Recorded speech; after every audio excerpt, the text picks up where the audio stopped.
So good morning everyone, this is Nishant Sharma and welcome to target for IQ.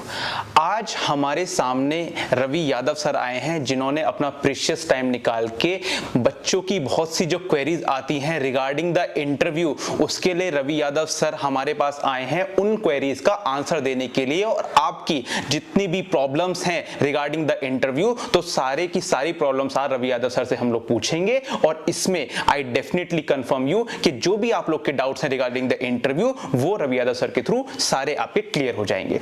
तो sir very very welcome for today's session.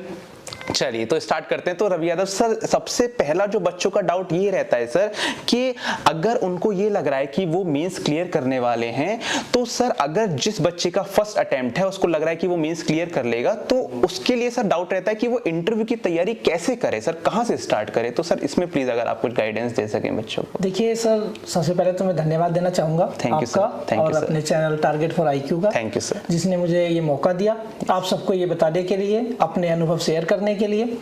तो सबसे पहला question जैसे कि आप कर रहे हैं कि किसी बच्चे ने पहली फर्स्ट अटेम्प्ट या तो वो फ्रेशर है जी, या फिर वो एक बार फेल होने के बाद दोबारा इंटरव्यू के लिए फेस करने जा रहा है जी। तो मैं फ्रेशर के लिए भी आप उसके लिए दोनों के लिए बताना चाहूंगा कि इंटरव्यू की कुछ बातों को जरूर ध्यान रखना है, तैयारी कैसे करनी होती है। देखिए इंटरव्यू की जो तैयारी होती है वो तो सर कभी भी देखिए कि कोई रिटन तैयारी तो है नहीं, रिटन तैयारी तो आप प्री दे के आ गए, मेन दे के आ गए, बिल्कुल सही बात। लेकिन बस बात उसमें ये देखना होता है कि आपका ओरल कितना अच्छा है। बिल्कुल। और ओरल जो बनता है सर, तो ओरल बनता है ये आपकी एक दिन की नॉलेज से नहीं बनता जी, ये आपकी जितनी पुरानी नॉलेज है उसको आपको विशेष ध्यान रखना पड़ेगा। बिल्कुल। जैसे पुरानी नॉलेज में आपने जितने भी इंटरनेशनल अफेयर्स हैं जी, ये इसे कितना अच्छा से पढ़ा है आपने, अपने सब्जेक्ट को तो पढ़ा है, लेकिन इंटरनेशनल अफेयर्स को कैसे पढ़ा है जी, जो नेशनल अफेयर्स है उनको कैसे लिया है जी। आपने इसके लिए आपको क्या करना होगा कि आप हमेशा से जब भी अपनी तैयारी रखें, हमेशा से कोई ना कोई न्यूज़पेपर आपके उसमें होना चाहिए। समाचार पत्रों का बहुत बड़ा योगदान होता है। बिल्कुल। इसके अलावा आपको समाज में, सोसाइटी में भी हमेशा प्रेजेंट रहना पड़ता है। कहते हैं लोग के मतलब हम तैयारी कर रहे हैं और कहीं जाना नहीं चाहेंगे जी, तो नहीं, हमें जाना चाहिए। कभी कभी हमें किसी फंक्शन को भी मतलब जाना चाहिए, वहां पर पार्टिसिपेट करते हैं तो वहां पर लोगों से मिलना होता है, वहां पर हर तरीके का व्यक्ति आता है, हम कैसे फेस करते हैं, तो हमारा सोशल स्टेटस और ये सब चीजें वहां से बनती हैं। और वहां पर जब हम जाते हैं तो चार लोगों से बातें भी करते हैं तो ये पता चलता है कि समाज में क्या चल रहा है। तो ये सारी चीजें वहां पर अक्सर होती है। तो इसके लिए अगर आप ऐसे नहीं जा सकते तो आप कम से कम आप अपने घर पर समाचार पत्रों का कभी भी ऐसा वो ना करें। मैगजीन एक से अच्छे हैं, जैसे योजना है, कुरुक्षेत्र है, द इंडियन एक्सप्रेस है, द हिंदू है। अब मान लीजिए इनको भी पढ़ना कैसे है, तो इन्हें पढ़ने के लिए भी सबसे बड़ी बात यह है कि इन्हें पढ़ना है, इनमें संपादकीय जो होते हैं आपका, जो वहाँ एडिटर्स लिखते हैं आप उनको पढ़िए। क्या होता है कि किसी भी सब्जेक्ट से संबंधित कोई मुद्दा अभी आया जी, मतलब मान लीजिए अभी करंट में ये मुद्दा चला जी, तो एडिटर्स उस पर अपनी क्या राय रखते हैं और वो किस तरीके से उसे प्रेजेंट करते हैं। आप ये सारी चीजें करेंगे तो जब आप इंटरव्यू फेस कर रहे होंगे तो तब आपको बड़ा फायदा होने वाला है वहां पर जी। तो ये सारी चीजें आप विशेष करके देखिए। ओरली होता है, आपको सब्जेक्ट की नॉलेज होती है जी, सब्जेक्ट की नॉलेज होती है, वो तो आप बोलेंगे, लेकिन उसमें तैयारी कैसे करें। बच्चे डरे रहते, तैयारी कैसे करें। कोई ऐसा नहीं होता, कोई हवा नहीं होता सर, लेकिन बहुत अच्छा होता है, बड़े प्यार से होता है। और इतने बड़े पद के लिए, इतने सम्मानीय पद के लिए आप जा रहे हैं तो आपका इंटरव्यू बड़ा हेल्दी माहौल में होता है। वहां पर बड़े प्यार के साथ आपसे वो पूछते हैं, तो आप उससे डिप्रेस ना होइए। और तैयारी के लिए ऐसा कुछ अलग से नहीं आता, आप अपने सब्जेक्ट की नॉलेज करते ही हैं, लेकिन समाचार पत्रों का और इंटरनेशनल अफेयर, नेशनल अफेयर के बीच में आपको ये चीज सामंजस्य बैठाना पड़ेगा। और यही सबसे अच्छी, मैं समझता हूँ यही सबसे अच्छी तैयारी है, चाहे वो फ्रेशर्स हो, चाहे वो दूसरा अटेम्प्ट दे रहा हो या तीसरा अटेम्प्ट दे रहा हो जी। देखिए रवि सर ने कितनी अच्छी बात बोली, दो चीजें बहुत अच्छी बोली। पहली चीज कि आपको सोसाइटी में जाके इन्वॉल्व होना पड़ेगा। अगर ये सोच रहे हैं कि आप एक रूम में बैठ के इंटरव्यू की तैयारी कर सकते हैं तो वो गलत चीज है। आपको थोड़ा अपना सोसाइटल डेवलपमेंट, पर्सनैलिटी डेवलपमेंट के लिए लोगों से बात करनी पड़ेगी, उनसे लीगल अफेयर्स को शेयर करना पड़ेगा। क्योंकि इंटरव्यू की तैयारी, जैसे सर ने बोला, कोई किताबों से नहीं होती है। किताबें आपकी प्रीलिम्स और मेंस क्लियर करके आप इंटरव्यू दे रहे हैं, तो ये आप आपकी नॉलेज तो टेस्ट हो गई है। अब पर्सनल इंटरव्यू का मतलब है कि अब आपकी पर्सनैलिटी, जो आपकी पर्सनैलिटी है वो टेस्ट की जा रही है। तो सर ने बहुत अच्छी बात बोली कि आपको सोसाइटी में जाके थोड़ा इन्वॉल्व होना पड़ेगा। और सेकंड जो सर ने बहुत अच्छी बात बोली वो ये है कि आप न्यूज़पेपर जरूर पढ़िए, क्योंकि न्यूज़पेपर ही ऐसी है कि डेली के डेली आपकी करंट लीगल नॉलेज, आपकी नेशनल इंटरनेशनल अफेयर्स में हो क्या रहा है उसके बारे में पता चल जाएगा। इस वजह से, क्योंकि बोर्ड का कोई क्राइटेरिया सीमित नहीं होता है सर, जैसे कि आपने बताया है, तो इसी वजह से बोर्ड आपसे कुछ भी पूछ सकता है, आपकी नॉलेज भी टेस्ट करेगा, न्यूज़पेपर की नॉलेज। तो उसके लिए सर ने बहुत अच्छी बात बोली, आप न्यूज़पेपर रेफर करिए, इंडियन एक्सप्रेस या हिंदू। और दूसरी बात, आप थोड़े सोसाइटी से इन्वॉल्व करिए, उनसे लीगल अफेयर शेयर करिए, तो ये आपकी प्रिपरेशन को और बेटर बनाएंगे और बेस्ट बनाएंगे। Thank you sir. अब सेकंड क्वेश्चन सर मेरा है, सर इंटरव्यू जैसे मान लीजिए किसी बच्चे ने क्वालिफाई कर दिया है मेंस एग्जामिनेशन, अब सर जब वो इंटरव्यू देने बोर्ड के सामने पहुंच रहा है तो सर उसको कैसा, उसका बिहेवियर कैसा रहना चाहिए, उसका जो वे ऑफ सिटिंग है, वे ऑफ टॉकिंग कैसे रहना चाहिए सर, इस पे थोड़ा बच्चों को गाइड कर दीजिए। बहुत अच्छा क्वेश्चन पूछा निशांत जी आपने, क्योंकि ये क्वेश्चन सबसे ज्यादा इंपॉर्टेंट है। सबसे ज्यादा इंपॉर्टेंट क्या है कि यही क्वेश्चन आपको ये साबित कर देगा जब आप इंटरव्यू के पैनल में जब जाएंगे वहां पर, और ये चीजें आपको ये बता देंगी कि आपको क्या बताना है, अपने इंटरव्यू को किस दिशा में लेकर के जाना है। वहां पर जो एक्सपर्ट बैठे होंगे उन्हें आप अपने तरीके से खिलाइए। जैसे कि हमारे समय में जब हमने इंटरव्यू फेस किए थे तो 3 क्वेश्चन अक्सर पूछे जाते थे। जैसे ही हम इंटरव्यू पैनल में जाते थे तो 3 क्वेश्चन पूछते थे। सबसे पहला क्वेश्चन होता था, आप अपने बारे में बताइए।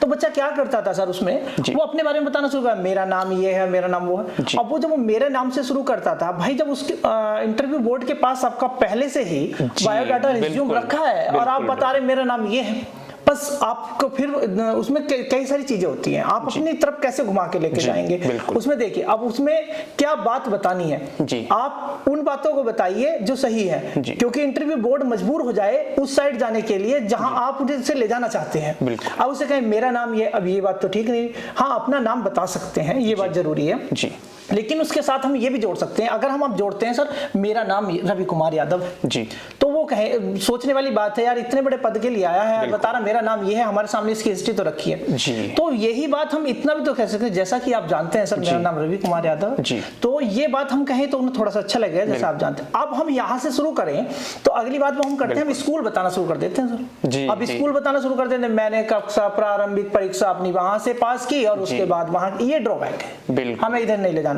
हमें उसे कहां ले जाना, हम अपनी ग्रेजुएशन जहां हमारी एलएलबी, मैंने एलएलबी वहां किया क्योंकि मुझे वहां ले जाना है, एलएलबी से संबंधित क्वेश्चन पूछे जहां मैं एक्सपर्ट हूं जी, मैंने एलएलबी वहां से किया, मैंने अपनी मास्टर डिग्री एलएलएम वहां से कर रहा हूं जी, तो ये बात हमें वहां लेकर के जाना बहुत इंपॉर्टेंट। अब ये सारी चीजें होने के बाद फिर हमें उसमें देखें आगे की बात, वो पूछे कि भाई मैं क्या हूं, तो वो कहता है कि वर्तमान में मैं किसी जॉब पर हूं, तो अगर आप उधर ले जाना चाहते हो तो कहो वर्तमान में मैं यहाँ कार्यरत हूं और मैं फिलहाल यहाँ पर हूं। तो ये सारी चीजें जब आती हैं, फिर अगर आप अविवाहित हैं तो कुछ बताएंगे नहीं, लेकिन विवाहित हैं तो आप ये भी बता दीजिए मैं विवाहित हूँ, मैं विवाहित हूँ, मेरे 2 बच्चे हैं, तो बोले ठीक है। अब वो वहां से क्या होगा कि ये डिसाइड कर लेगा कि वो आपको कॉलेज के बारे में पूछेगा, वो आपके विवाहित मैरिज के बारे में पूछेगा कि आप इतने उसमें संघर्ष किया, आपने किसका किस किस का साथ था, आप उधर ले जाना चाह रहे थे उसको। अब वो पूछेगा कि आप जैसा कि आप एक मैरिड हैं, वो कुछ पूछे आप जैसा कि आप मैरिड हैं, मैरिड होते हुए आपने कैसे किया और इस हाँ तो कैसे किया, आप यही चाह रहे थे इंटरव्यू इधर की तरफ आए, और आप अच्छे से बता सकते हो क्योंकि आप एक जिम्मेदार पर्सन हो,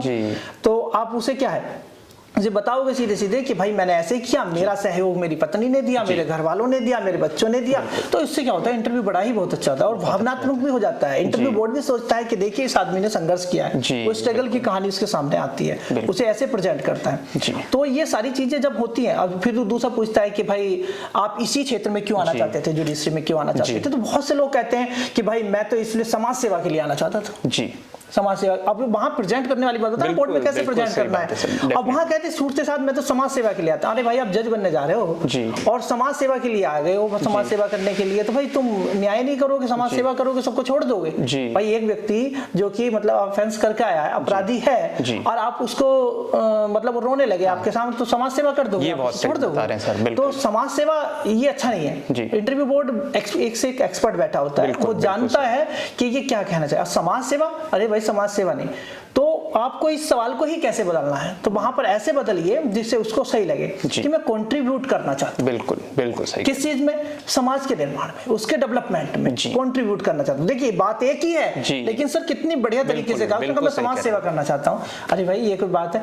कुछ लोग ऐसे भी होते हैं, वो जैसे मूवी देख लेते हैं और कुछ देख लेते हैं कि इंटरव्यू में ब्लंट बोलिए, जैसे 3 इडियट में ब्लंट बोला तो उसको उसे सिलेक्शन दे दिया। तो ये फिल्मी दुनिया है। बिल्कुल बिल्कुल। वास्तविकता ये है कि ऐसे ब्लंट भी नहीं बोलना। तो छूटते कह दो मैं जज बनना चाहता हूं, मैं पावर चाहता हूं। बिल्कुल पावर के लिए मैं जज बनना चाहता हूं जी, तो वहां पर बिल्कुल समझ जाएगा, वो गलत हो जाएगा आपके लिए। तो आप ऐसा भी कुछ नहीं कह सकते। तो आप ना समाज सेवा कह सकते हैं, ना आप ऐसा कुछ कह सकते हैं। तो इसलिए ऐसा करें, आप उसके लिए सबसे अच्छा रहे मैं कंट्रीब्यूट करना चाहता हूं समाज में, इसका एक हिस्सा बनना चाहता हूं समाज का, जहां पर डेवलपमेंट के लिए मैं कुछ कर सकता हूं, जहां पर मैं डेवलपमेंट के लिए कुछ कर सकता हूं। ऐसे ही उधर पर सत्ता के डेजिग्नेशन की बात ना करें तो फिर वो बाद में अगला क्वेश्चन पूछ लेते हैं इस बात में ही, वो क्योंकि हम अपने अकॉर्डिंग उसको घुमा रहे हैं। अब बोर्ड सोच रहा है वो आपको फंसा रहा है, लेकिन आप उसको फंसाओ ना, ऐसे ऐसे जवाब दीजिए।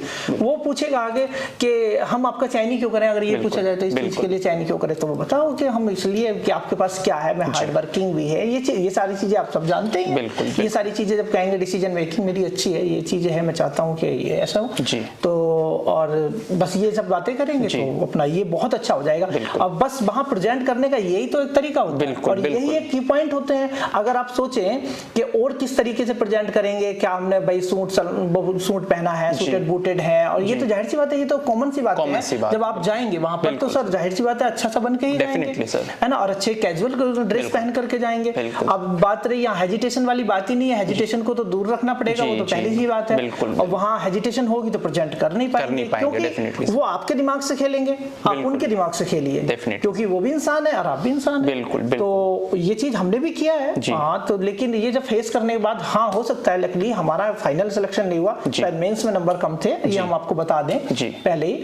तो मेंस के कुछ नंबर कम रहने की वजह से, लेकिन इंटरव्यू में बहुत अच्छे नंबर मिले थे। तो इसका रीजन यही रहा कि भाई मेंस में अगर कुछ अच्छे नंबर होते तो हम भी फाइनल सिलेक्शन पर होते। तो आज अपने अनुभव को ही हम आपके सर बच्चों से बताना चाह रहे हैं कि जब हमने एग्जाम अपने इंटरव्यू फेस किया था, और हमने उत्तर प्रदेश लोक सेवा आयोग का इंटरव्यू फेस किया था 2013-14 में, तो 2 बार दिया, तो हमारे सामने ये क्वेश्चन आते थे। और आयोग ही अब उत्तर प्रदेश में इसको कराता है, मोस्टली जो है सारे आयोग ही कराते हैं स्टेट के। तो उनकी जो होते हैं उसमें सब IAS IPS इस लेवल के लोग होते हैं, सब बड़े पदों पर होते हैं, जजेस होते हैं, है ना, तो सारे इतने बड़े बड़े पदों पर होते हैं।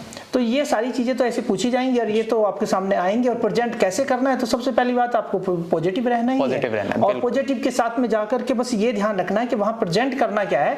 हम आपको ऐसा प्रेजेंट करें कि जहां हम इंटरव्यू बोर्ड को लाना चाहते हैं, वो इंटरव्यू बोर्ड हमारे सामने ऐसे ही आकर के ऐसे क्वेश्चन पूछे जैसे हम उससे पूछवाना चाहते हैं। बिल्कुल बस ये चीजें होनी चाहिए। जी बिल्कुल। देखिए रवि सर ने कितनी अच्छी बातें कही कि आपको मोल्ड करना पड़ेगा इंटरव्यू बोर्ड को, कि जो आपके अंदर कॉन्फिडेंस है इंटरव्यू बोर्ड वहीं से क्वेश्चंस पूछे। तो ये थोड़ी एक टेक्निक होती है। और सेकंड क्या है, रवि सर ने बोला कि आपको थोड़ा पोलाइट होना पड़ेगा, आपको स्ट्रेट फॉरवर्ड आंसर्स नहीं देने, थोड़ा डिप्लोमेटिक होना पड़ेगा, आपको थोड़ा डिसेंट होना पड़ेगा, जिसकी वजह से लगे कि आपके अंदर मजिस्ट्रेट बनने की क्वालिटीज हैं, आपके अंदर लिसनिंग एबिलिटीज होनी चाहिए। तो ये सर बहुत अच्छी बात कही रवि सर ने।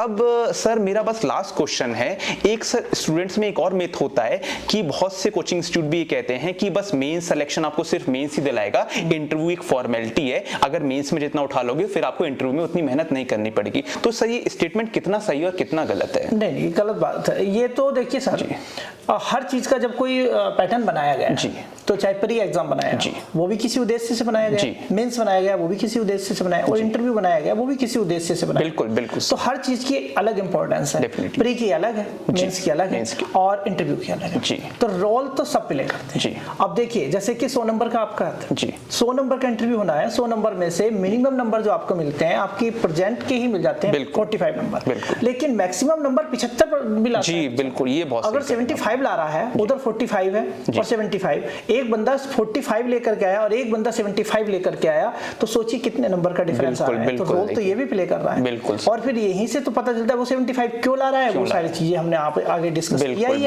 अभी। तो इसलिए हर चीज का एक अपना इंपॉर्टेंस है, तो वहां पर बहुत हद तक रोल प्ले करता है इंटरव्यू।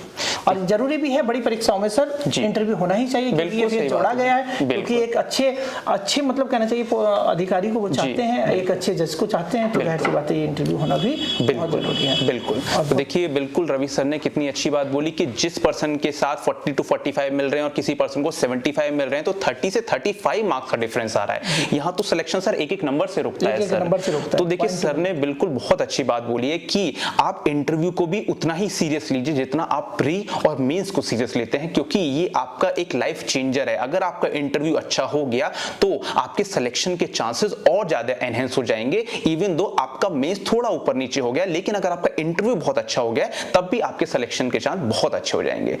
तो सर आपके वो सबसे पहले मैं बहुत बहुत धन्यवाद करूंगा कि आपने इतनी क्वेरीज जो बच्चों की आ रही थी हमारे पास, आपने उनको रिजॉल्व करा, उनको सॉल्व करा, अपना प्रीशियस टाइम दिया यहाँ पर इस इंस्टीट्यूट में।